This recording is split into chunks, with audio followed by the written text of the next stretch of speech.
Welcome to USA Global TV and Radio, where our mission is to provide education, entertainment, hope, and inspiration. USA Global TV and Radio connects you with experts and audiences all around the world every single day to help you succeed in business and to live a richer life. Visit us at USAGlobalTV.com to learn about career and life-changing training and mentoring programs like the Listening Mentor. Subscribe to our newsletter to stay informed about our special programs and offers. Discover how you can become a guest on one of our shows or a host or producer of a USA Global TV and Radio show of your very own. That's USA Global TV and Radio, where the doctor is always in.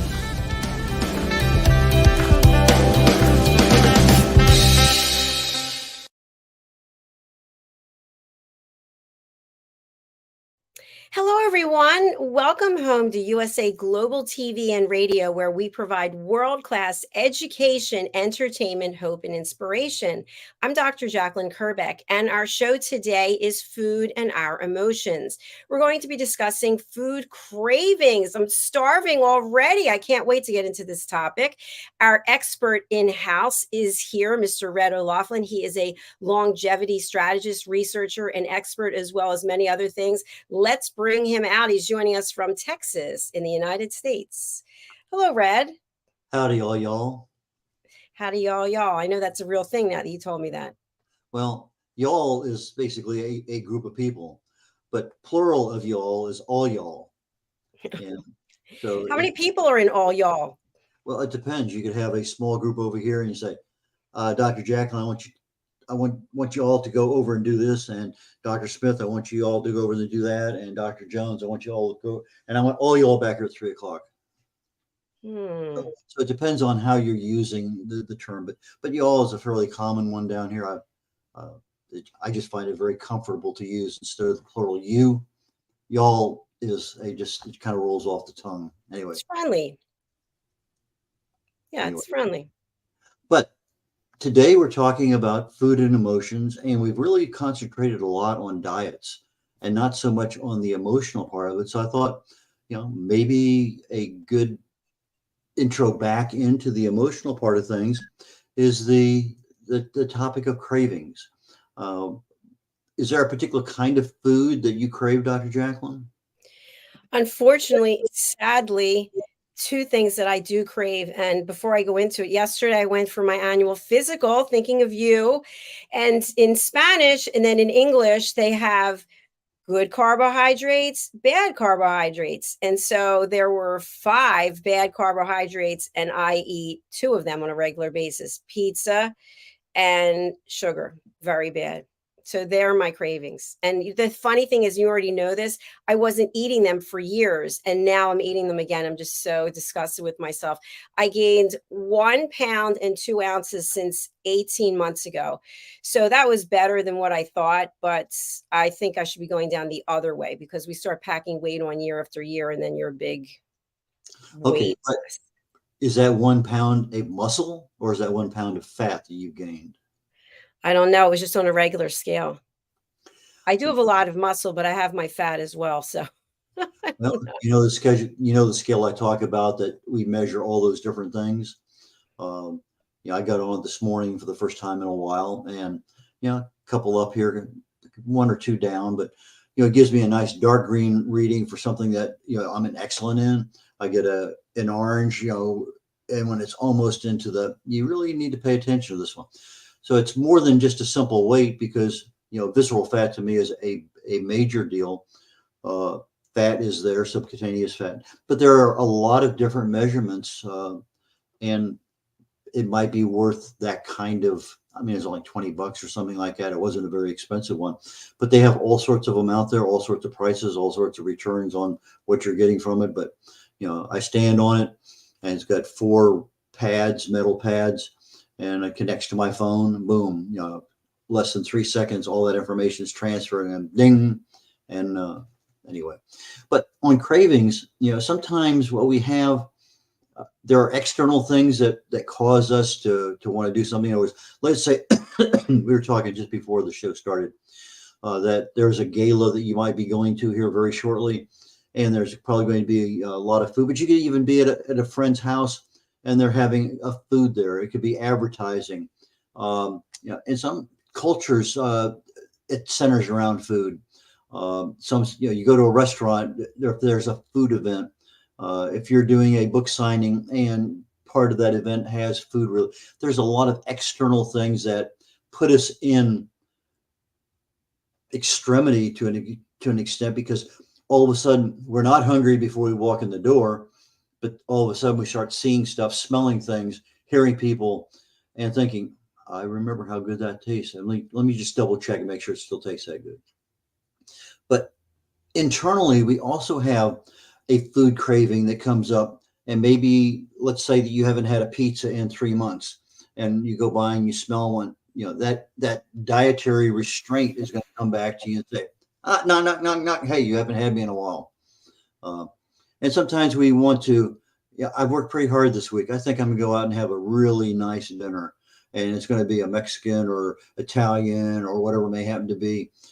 So that is an internal one. We have impulse reactions, emotions. We have feelings about foods. Sometimes that hunger, we can't tell whether it's emotional or physical, and we'll go into that here a little bit more, but our appetite changes. And if we end up in one of those situations where you got a little bit of anxiety or depression, that's always going to prompt a comfort zone visit, which usually involves food. And so you start looking at food. We use food basically to fuel our bodies, but we also use it to heal our emotions. And sometimes we can't tell the difference. Are we really hungry? Or is this something in response to something that's happening? And they're called food triggers. And we can kind of identify them if you keep what's called a food and mood journal. In other words, how are you feeling before, during, and after your meals? I mean, this is more than just a simple, what did you have at what time? That's what we've talked about in the past, right, Dr. JACALYN? Yes, definitely is. Keeping track of that. But now you really need a journal is more than that. Just, we're not keeping what you had in the time you had it. We're actually talking about what did you have in that one. And we'll talk about a hunger scale, but where were you at before and after your meal? Where were you when you ate? What was there any kinds of events going on at that time that kind of led you in that direction or forced you over there? Were you with someone else? Were you sharing this with like on a date or with your spouse or whatever it may happen to be? Or were you just watching TV and just looking for something? How do you feel, a couple, 3 or 4 hours after you ate the meal? These are all kinds of things, because sometimes we have a physical hunger that's causing our craving, and sometimes we have an emotional craving. The physical ones, they're absolutely normal. It's everything happens to be there. They come on, they tend to be generally gradual. It's not something that just very abrupt. But when you have that abrupt, urgent, overwhelming need for food, that's usually an emotional feeling. What do you think about that particular separation between the two? I think that makes a lot of sense. And I love the fact that you brought up who are you with and where are you? Because a lot of times you see someone else is eating something, you're like, well, I don't know, maybe just this one time. And then I know that we've discussed, and I saw it in the physician's office, that a once in a while sometimes turns into an every day or every other day or very frequently. And then your lifestyle and the way you're eating is not as healthy as it could be. Well, and sometimes when your food choices are there, if it's physical hunger, you're generally satisfied with whatever food's available. You may not be a vegetable or protein eater or whatever, but if it's physical hunger, you're going to eat. If it's something you're preparing or somebody else prepared or something you're buying, if it's on the plate, you'll probably eat it. But if it's emotional hunger, you're going to go more on the side of the sugary, the refined carbohydrates, that kind of stuff that's going to have an immediate effect on our brain because of that sugar rush. So that emotional part is also the foods that we choose when we actually sit down and eat. Sometimes when we're physically hungry, we're more aware of what we're doing and eating. But if it's an emotional hunger, sometimes we just jump in there and have that piece of bagel, French bread, whatever it may happen to be, cookie, bowl of ice cream, and boom, it's gone. And so that emotional part, rather than enjoying the food we have, regardless of whether it's a bowl of ice cream from a physical hunger or a bowl of ice cream from an emotional craving, the amount of time and our awareness also separates that emotional issue. So if you're looking at, did I eat that because I had an emotional trigger, or do I have a physical trigger? That's another way of looking at what you have. That 2-hour look back at what you had. Did you really and truly enjoy it, or was it something that just satisfied a need at that point in time? Your thought? Yeah, I agree with you. I think that what comes up for me is we're only here for so long. And we can do all the right things, and that doesn't mean that we're going to be here for an extended amount of time. So sometimes, I mean, this is just how I look at it, especially recently. Sometimes I say to myself, you know what? I'm going to have it because I want it. I don't have I really like it. I want to eat it, and I'm going to. Well, sometimes, I've mentioned to you before, as you're eating, at some point in time, about halfway through a meal, you're going to get this communication between your stomach, your gut, and your brain saying, hey, enough, I've had enough. And it lasts for literally a quarter of a second. Sometimes you can almost feel it.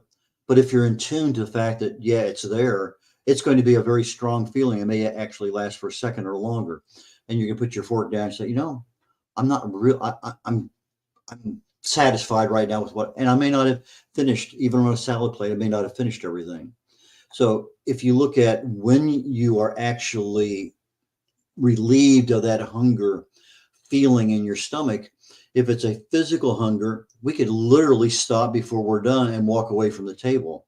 If it's an emotional trigger, it becomes much more difficult to get up and walk away. We really feel the need to finish the food that we have there. So if you look at, an hour later, did I leave food on the plate? Was I really satisfied with the amount of food I ate? And we'll talk about a hunger scale here in a few minutes. But that is one of those things that we can kind of separate. Was it an emotional trigger that caused our craving, or was it a physical, just natural event in our life? I mean, I have times when I actually have a hunger pang in my stomach. It doesn't happen often. And sometimes just a glass of water is all it's gone. I do a lot of long duration fasting, 70, 80, 90, 100, 150 hours. And most of the time when I'm fasting, I have absolutely no cravings for anything. I can be driving down the street, smell Chinese food, smell whatever that, I'm hungry. I'm going to go get something. But if I'm fasting, I mean, it's like, that's interesting. Move right on. That attachment to food, sometimes you can get your brain where it's just not interested. But the emotional side of things is you just can't get it out of your mind. So if I have, it smells good. Yeah, okay. But let me turn around and go back and find. Anyway, so that emotional and physical, yeah, they may create the exact same feeling in the body, but the brain caused that response, that hunger pang, because of a different trigger. So we have to look at what are those triggers. And part of that is knowing what you have. So if I'm going to be looking at what my hunger scale is, what is it? Well, if I'm on a scale of 1 to 10, let's say 1 is I am absolutely starving. I haven't eaten in 3 or 4 days, and that's just super uncommon for me. I'm uncomfortably hungry. That is one end of the spectrum. The other end of the spectrum is I'm not only full, I'm overstuffed. I can't walk properly because I can't stand up straight. So you have one where you've overfilled yourself, you've overindulged. I can remember one or two, probably more than a couple. I'm sure you probably have one or two times in your life that you've eaten more than you should. Is that a fair statement? I think most of us have. Absolutely. And so you end up with that uncomfortable feeling. You just can't get away from it. So in between that, you have, being very full, comfortably full, not full, but you're satisfied. Everything's fine. Yeah, you had something you're maybe could have a little bit more, but you got to go up and go get it. So there's all sorts of stuff in between there. So we try to live in that middle range where I'm a little hungry to I'm really and truly satisfied with what I ate. So, but when we start getting beyond that range of overly full or overly starved, now we have something that we can start equating our food and mood journal to, because this is the mood part of that food and mood journal. We want to be able to say, what was our mood like before we ate? What was our mood like after we ate? Because if I was really starving and I eat just enough to take care of everything, that's probably a physical craving. Boom, simple. But if I ate so much, I was uncomfortable. I couldn't get up and move around, especially if it just kept me awake because I ate so much before I went to bed. I didn't sleep well. That mood part of it starts becoming, why did you choose to eat so much? Yeah, it tasted so good. But now you can start identifying what is triggering your cravings. And so that, I think, being able to really and truly not only account for the food hunger, how you felt, your mood beforehand, what you ate, how much you ate, who you were with, what other events prompted it, what was going on around everything. You're really and truly honing in on that part of the psyche in your brain. Is this a normal human response to not eating? Or is there something going on that maybe I don't know, I have a little anxiety or a little depression about? I know you went through a lot of emotional roller coaster events here in the last year with a number of different things. And I'm sure you can probably say, yeah, some days you had absolutely no hunger at all, and other days you were starved. Is that a fair assessment?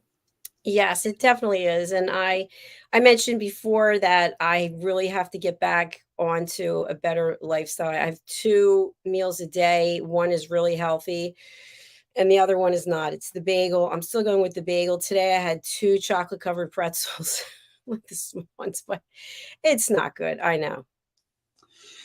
But it's getting you through whatever immediate need you have right now. Yes. And you're aware of it. It's almost like a food and mood journal. When you are focused on your food for your physical part, now you're taking care of your emotional part, but you're not eating a full plate of everything unless you're having 4 or 5 bagels with cream cheese and, No. and bacon and pizza. And Well, that sounds very nice, but no. I also started a probiotic yesterday. That was a new thing for me. So we'll see how that goes.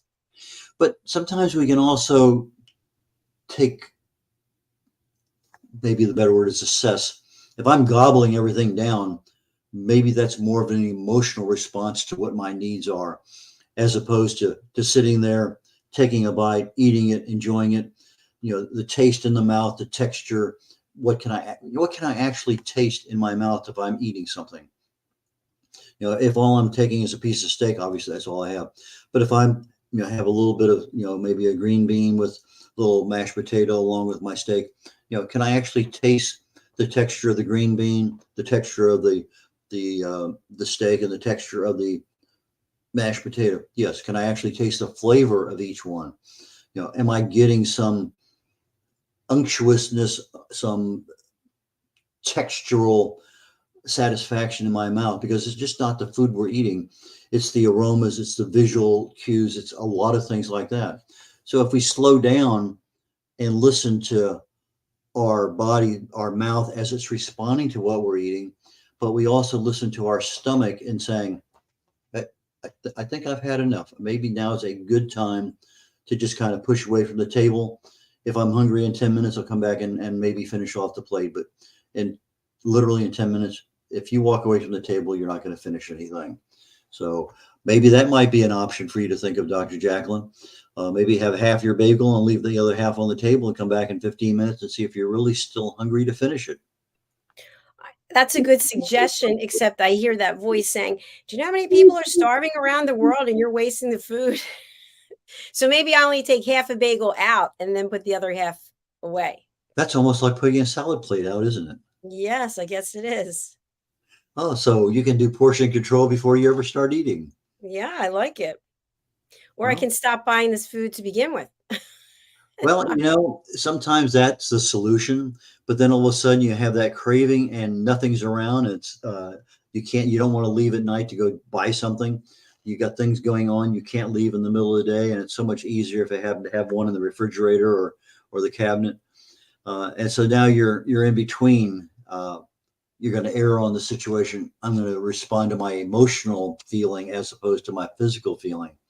Yeah. Sometimes I want to have this, it's not there. And I can live with that with my physical craving.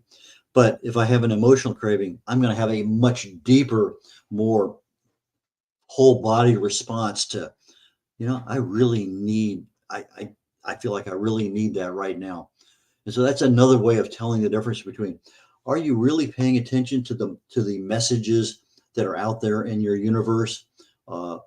And if you know what the trigger is, many times you can postpone that trigger.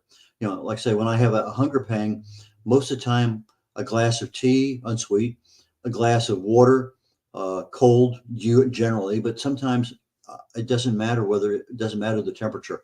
I love cold water, but sometimes I am just as happy with just plain room temperature water. So there's issues out there, but if you're keeping a food and mood journal, you're going to be able to isolate what some of those triggers are.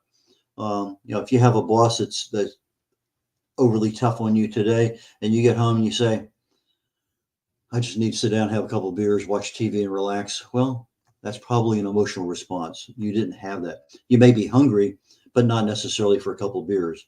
So look at what's going on in your world, because you can fight the emotional hunger just like you can fight the physical hunger. Most of the time, everything that's emotional is right here, and it just, boom, it starts. Other times, it kind of works up a little bit. I should be eating in an hour. I'm not real hungry. In fact, that happened to us yesterday. I was getting ready to fix a meal, and Marilyn and I were talking, and neither one of us were hungry. So, okay, fine, I'll make it. And just I did all the prep and let it sit there for about 3 hours. Then I came back later on and then actually cooked the meal. But sometimes we can say, yes, it's there, but I don't need it right now. And that's part of our being able to control our food and our emotions, because that food and emotions are combining to be that perfect storm. It's going to solve my problem. I'm going to feel so good when I get done with it. Red, I think this is an area for discussion as well, and it doesn't apply to me. I don't think it applies to you, but some people, they have to have caffeine, not just a cup of coffee or a cup of tea that's not decaffeinated, but I see it even before going into the workout. People have these big things of caffeine that they're just about to start working out.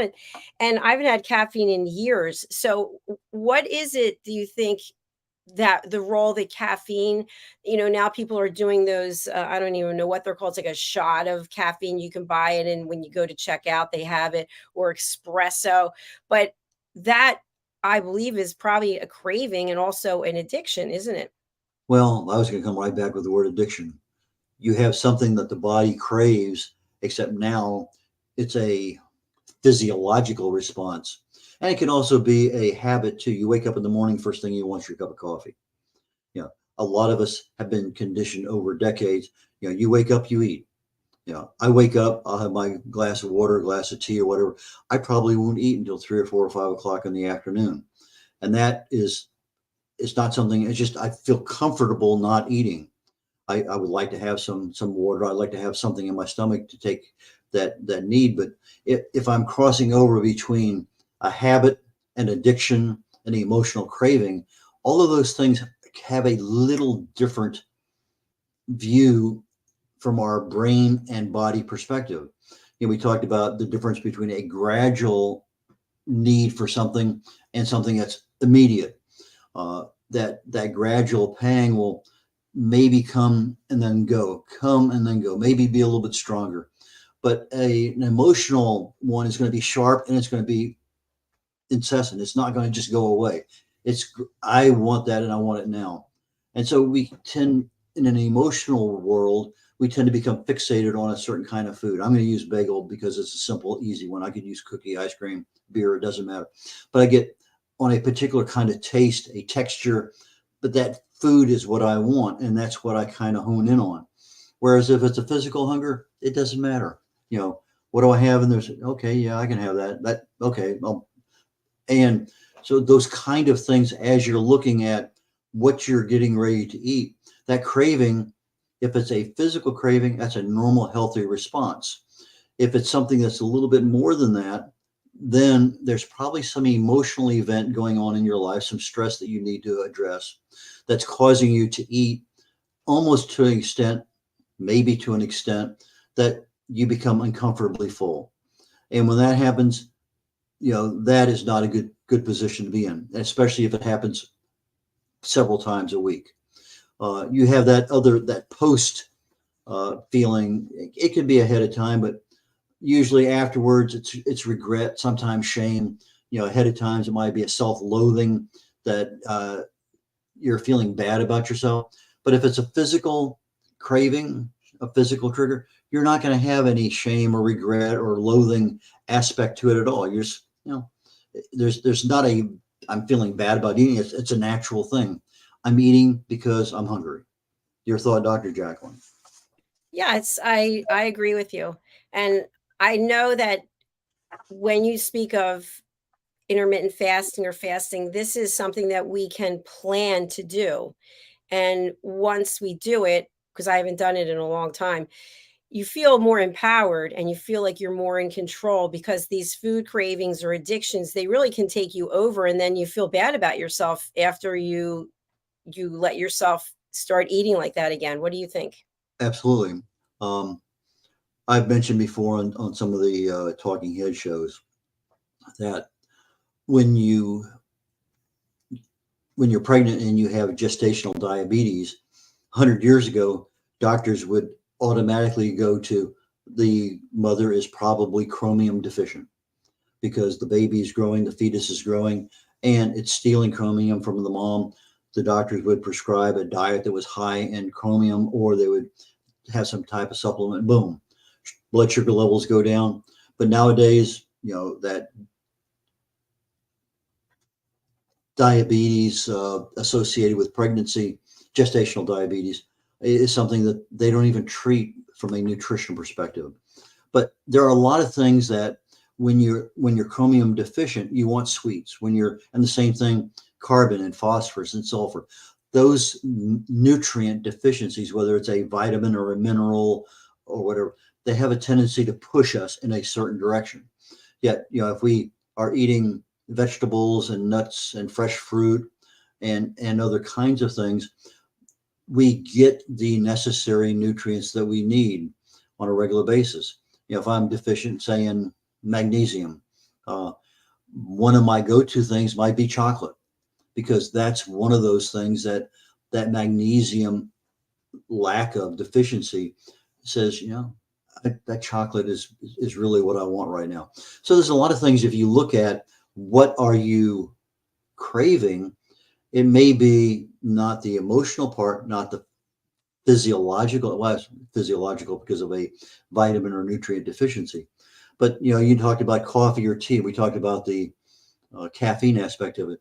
But sometimes a phosphorus deficiency will push you in the direction of, good cup of coffee would taste good right now. Sulfur, iron. There are things that's going to push you in certain directions. Calcium is one of those ones that's going to push you in a couple different directions. There's a lot of things out there, and it doesn't take much research to figure out what they are. If all of a sudden you're craving something really salty, is it because of a silicon or a calcium or a chloride or a phosphorus or a tryptophan deficiency. If you're eating a balanced nutrition, you probably don't have any. Most of us don't do that. I found one food craving chart that says, if you're, let me see here now, it says if you are craving something crunchy and crispy, the emotion may be anger or frustration. And that's probably something in there, because now you're getting that textural component in the mouth that's giving an immediate response back to the brain. If you're looking for something chewy, something tough, it may be an emotional aspect of confusion or pensiveness. Maybe you're mad at somebody. It's a little bit different than being angry or frustrated. If you're looking, that really nice, fluffy biscuit, one of the aspects of emotional triggering for that kind of food is being lonely. So there's a lot of things out there. Sadness, depression brings on a need for sweetness. Stress and anxiety, more salt. There's just a lot of different things out there that is so available that it's interesting that now you have your food and mood journal that you have completed 2 weeks. Go back in and say, okay, emotion, physical, emotion, physical. Okay, now you look at the emotional parts of that. What did you choose? Well, okay, I chose that and that and that and that. Okay, maybe that's saying it's magnesium and calcium. And so you can start to self-correct by taking a good assessment of what you've compiled over a period of time that says, this is my representation for the last couple of 3 or 4 weeks, maybe for the last month.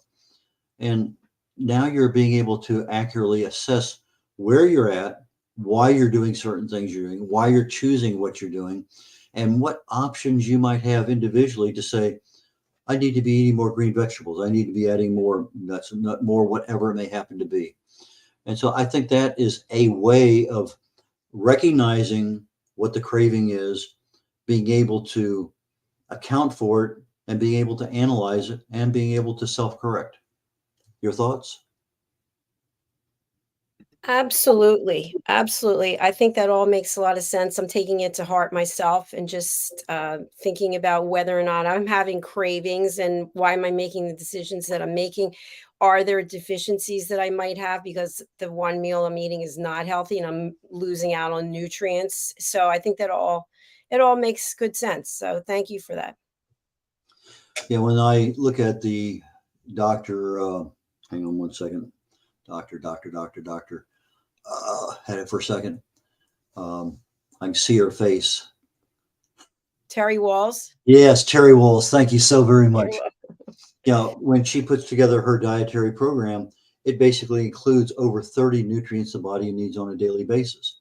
And you look at part of it's leafy green vegetables. And when it's just not a single leafy green vegetable. When I put that together, it might be 5 or 6 or 7 different kinds of leafy green vegetables. Colored fruits and vegetables. They want the phytonutrients from the raspberries, from the strawberries, from the bell peppers, from whatever it may happen to be. From the sulfur-laden vegetables, those are your cruciferous vegetables, plus your garlic and onions and mushrooms and things. So there's a lot of things there. And then when you get down to the oil and protein, you're basically into a very small amount, 3 or 4 ounces, and a good high quality, coconut oil or a fish oil or something like that. If you're having salmon, those are things that you're filling the body with the least number of calories with the most number of nutrients, and it leaves you in a situation where you're actually eating less food, but you're nutritionally storing more of that nutrient, that nutrient density the body needs in order to function well. And so those are things that I think work very, very well. But you notice I didn't have potatoes and rice and pasta and bread and things like that, because they're not part of that nutrient density that you need to keep the total caloric count low, but still allow you to get everything you need. And so there's a lot of different ways of looking at it. But the first thing you have to do is, where are you? Was the thing on Alice in Wonderland, if you don't know where you're going, any road will get you there. Well, it sort of applies to our dietary health also. If we don't know where we're at, what road are we going to go down? You know, I love what you were sharing about the leafy green vegetables. And for me, I love to get the super greens. And I've been adding dandelion, and I forget what else is in this little package of herbs. And then I have raspberries, blueberries, dried cranberries. I don't know if that's good or not, hard boiled eggs. And sometimes I'll have a handful of shaved almonds or a little bit of Parmesan cheese, and then I have olive oil. Mm-hmm. And what's wrong with that? Now, I'm saying that's the good meal, but I don't think it counterbalances the bad meal. Well, counterbalance or not, at least you're getting some level of balanced nutrition in. What protein are you usually eating? So I have been adding chicken, and I'm a huge salmon fan, and I even bought salmon. I bought sea bass. It's in the freezer. I'm just too lazy to make it. So I've been having chicken and hard boiled eggs. Well, one of the things that I have changed on the Walls, WAHLS Walls, Dr. Terry Walls protocol is the fact that I strongly recommend that you change your protein. Don't have the same protein 2 days in a row. So if you're having chicken today and you're having salmon tomorrow, great. But if you're having chicken and salmon today, don't have chicken and salmon tomorrow. Now, to me, I find a very, very easy. Let's say that you cut off a 3-ounce portion of salmon. You know, how long does that usually take you to prepare a piece of salmon, Dr. JACALYN? Well, I'm not preparing any at the moment, but when I was cooking over the summer, you, I think as long as it's fresh or you have to defrost it, whatever the case is, you have to wait for that. And then it's about 35, 40 minutes, depending. I usually take it out and I let it sit out with the meat side down so the skin can dry. Hmm. I want that skin as dry as possible. I'll wipe it down several times. And let's say I cut it into a 3-ounce or 4-ounce fillet. Okay, I can put that on the skillet, a hot skillet, usually 350, 375. And all I'm doing is putting skin side down. And in about 3 or 4 or 5 minutes, depending on how hot your skillet is, you'll notice that the color change on the outside of the salmon starts to go from that darker color to that lighter color. When it gets about halfway up, I take and I flip the salmon over. Now I take and remove the skin. I'm not a skin eater for salmon. A lot of people are, but I'm not. But I also remove the fascia, that gray layer that's between the skin and the meat. And then I go ahead and I season it either with butter or lemon, salt and pepper, cayenne, whatever I'm using. And I'll take and turn it over one more time and turn the stove off. And by the time that I get whatever else ready, that salmon to me is all the way through just exactly the way I want it. Takes me, maybe 5 minutes of paying attention to it. And when I'm ready to eat, literally it's ready to eat. And it's one of the last things I prepare. So it doesn't take a long, I may sit there for 2 hours coming to room temperature where I can make sure that everything's the way I want, but I'll make sure that skin is dry, because if it's not dry, it's going to stick to the deal. If I add oil to the skillet, it's going to stick. Mm-hmm. But if I wanted to remove it and cook that very nicely. Now, I add a lot of butter and lemon as I'm cooking that on top. And I get done, I have a layer of stuff. My wife loves to come in with bread, sop everything up. But I can take and add a little bit of heavy cream or a little bit of milk and stir that around and then put it through a strainer. And I have a really good sauce that I can put on the table with the salmon. Well, it sounds like you're doing it on the stove. I'm doing it in the stove, so I'm baking it, and it takes longer, obviously. It's however much time and what you like. Yeah, Yeah. there are lots of different ways of doing it, but that's one I'm offering the audience today, because I find it's a simple, easy way. You're seeing it the whole time. You know exactly where you're at. And like I say, when I put it on the table, it's the way I like it. My wife likes hers a little bit more well done, so she gets the thinner parts. I get the thicker parts, and the part that's juicy, I can heat up the next day, and boom, it's just as good as the day before. Anyway. Well, I'm hungry now, so thank you for that, Red. We are going to close out for our next show, The Corner Bookstore. And before we do, just a quick announcement, and then I'll ask you to share your contact information, Red.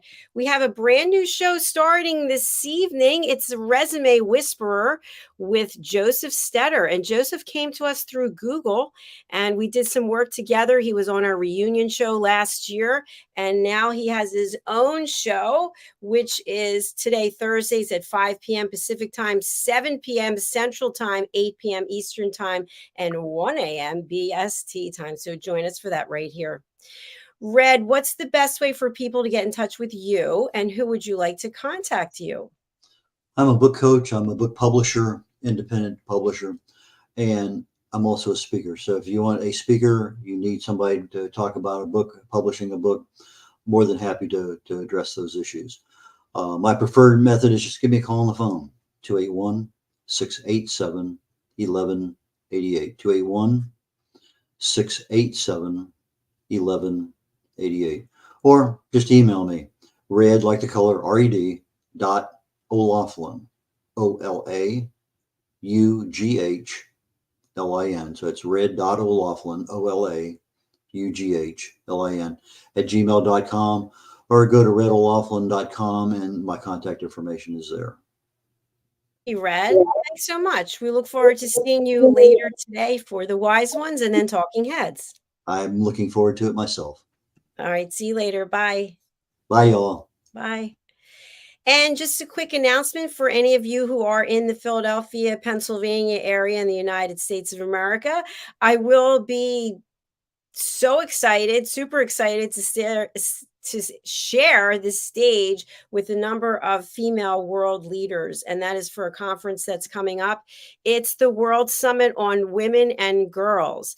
So please do go ahead to the Justina Mutali Foundation, Hands Across America, Hands Across Philadelphia, and look for your ticket so that you can join us for this event happening next week. Also, one of our team members, Zane Carson-Carruth, will be at Neiman Marcus in Houston in the United States, and she is part of the Books to Bed and World's First Tooth Fairy Ever pajamas and book set. If you're not in the Houston area and you'd like to be part of this by purchasing the pajamas and the book set, the World's First Tooth Fairy Ever, please email RSVPHouston at neimanmarcus.com. And finally, if you've been a guest on our platform or a sponsor or a team member and you want to join us for our reunion show, it's so much fun. You get 15 minutes to promote your work, and also you get to network and make new connections. And as I mentioned, Joseph Stetter came to us and was here, and now he's got his own program. So go over to our website, USAGlobalTV.com, and book your session. All right, we're going to close out with a sponsorship from Zane Carson-Carruth, and then we'll be back with the Corner Bookstore. Bye for now. Hi, my name is Zane Carson-Carruth, and I'm the author of this book, The World's First Tooth Fairy Ever.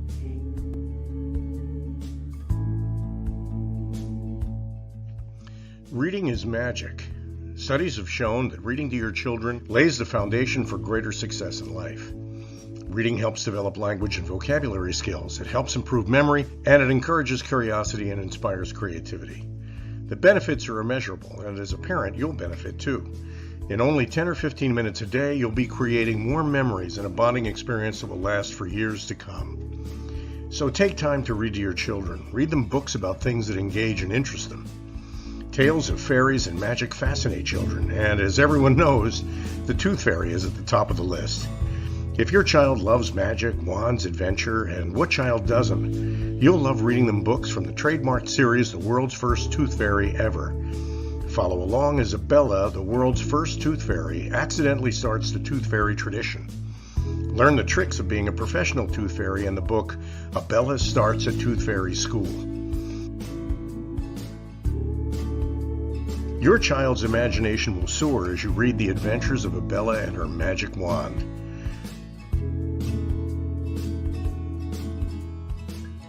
These wonderful books are available at worldsfirsttoothfairy.com and at Amazon, Barnes & Noble, and Walmart.